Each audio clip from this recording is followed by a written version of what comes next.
My name is Kirsten Curtis, and I am a therapist at the Towson University Counseling Center. I'm going to take a few minutes today to give you some tips on how to manage relationships during this quarantine. It can be really difficult having to transition from being on campus to being at home and having online classes. It can also be difficult when multiple people in your home are ordered to stay at home too. In moments like these, it is also important to stay connected with friends and maybe distant family members to ensure you have the support that you need. First, I will be discussing how to manage relationships with parents and family members while still wanting to maintain your independence.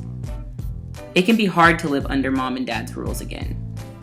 In order to help with this situation, it would be a good idea to practice good communication skills with your family members so you can clearly state the space that you need and when you need it.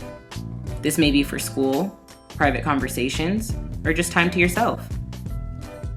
One example of how you can maintain your space is by having a do not disturb sign on your door when you may be online for class or doing homework so others around you will know that you are busy.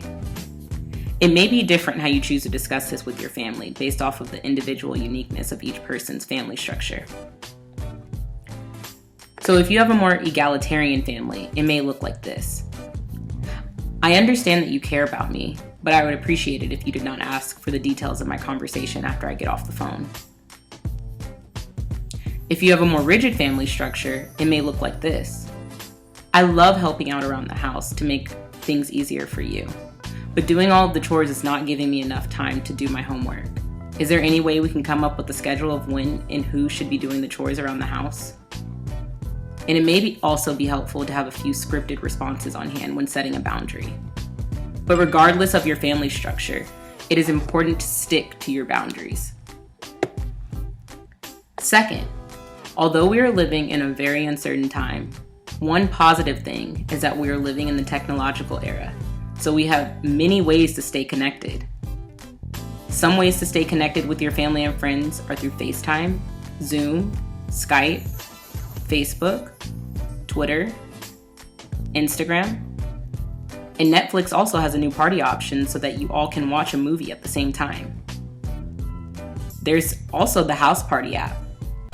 Or you can have some fun and do something like the Don't Rush Challenge. Being at home may also present challenges with different beliefs. It would be a good idea to come up with an exit plan or a way to redirect the conversation when you hear a topic coming up in your house that you may not agree with or feel comfortable talking about. You have the right to your own beliefs, and for the sake of keeping the peace, it may be better just to avoid. I know it is very hard for many to cope right now. Remember that to get through this pressing time, it is okay to avoid for now. It is okay to have boundaries. It is okay to have a friend to talk to that has similar views to you. It may be necessary to decide how much time you need by yourself and how much time you need with others. You may need to take a walk outside by yourself or with others. Or maybe even having a pizza or a movie night with your family would be a good idea. These are all tips that can be helpful, but it is also okay if it doesn't work out perfectly each time. The most important thing is to have grace and compassion towards yourself. Take care.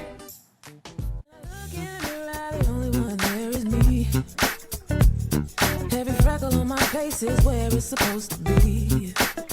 And I know I created it, make no mistakes on me. My feet, my thighs, my lips, my eyes, I'm loving.